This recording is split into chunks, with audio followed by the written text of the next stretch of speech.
Good evening, everyone. Is the state ready to proceed? Yes, Your Honor. Is the defendant ready to proceed? Yes, Your Honor. Sorry, it took me a little bit longer than anticipated, but there was a lot of information to consider. Let me just start by saying that, as multiple people have observed, this is a particularly difficult case because there's really nothing that the court can do that's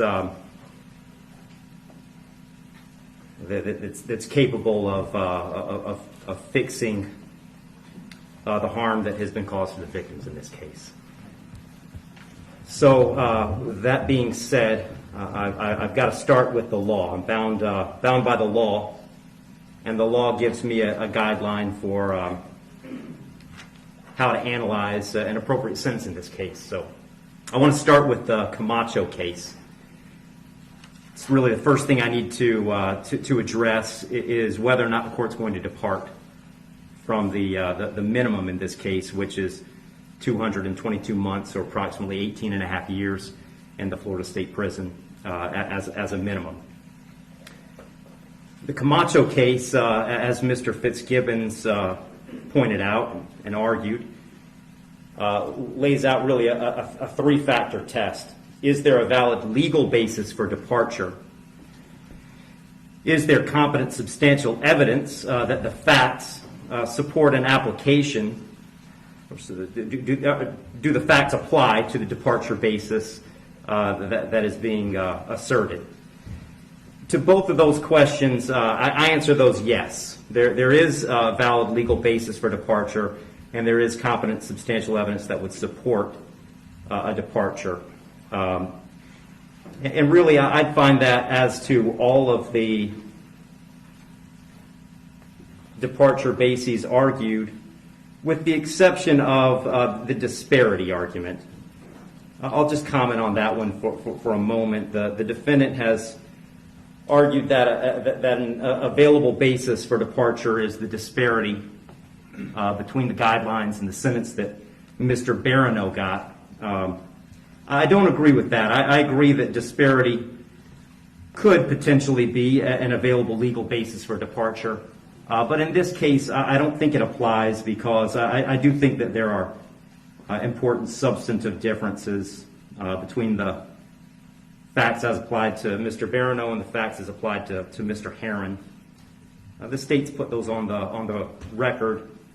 I won't elaborate on it too much other than to say I think that the difference, the age of majority for Mr. Heron is one of those.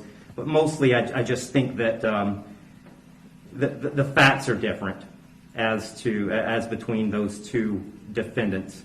And so I don't believe that the facts in this case support that as a departure basis because I believe that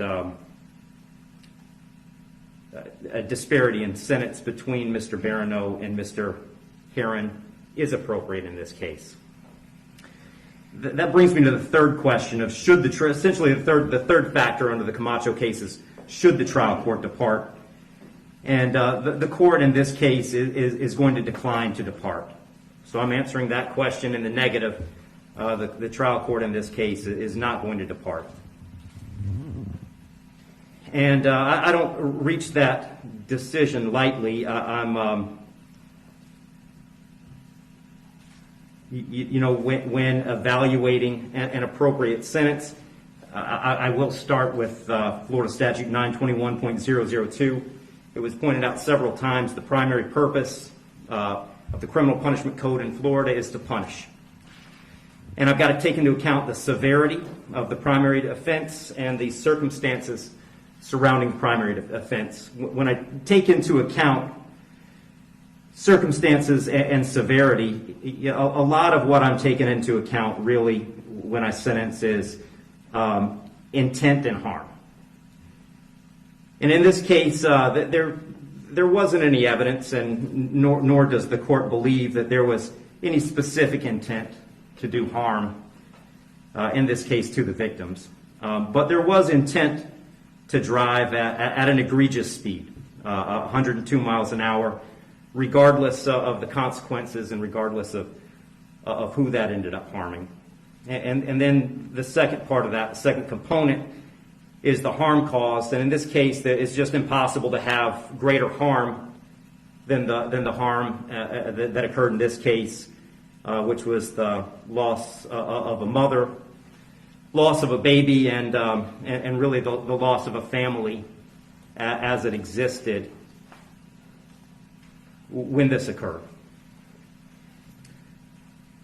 I did consider, I also want to make a record, I did consider sentencing Mr. Heyrin as a youthful offender, but for the same reasons that I'm discussing, I didn't think sentencing him as a youthful offender was appropriate. I agree that youthful offender was something that the court could have done. I did consider it. I carefully considered it.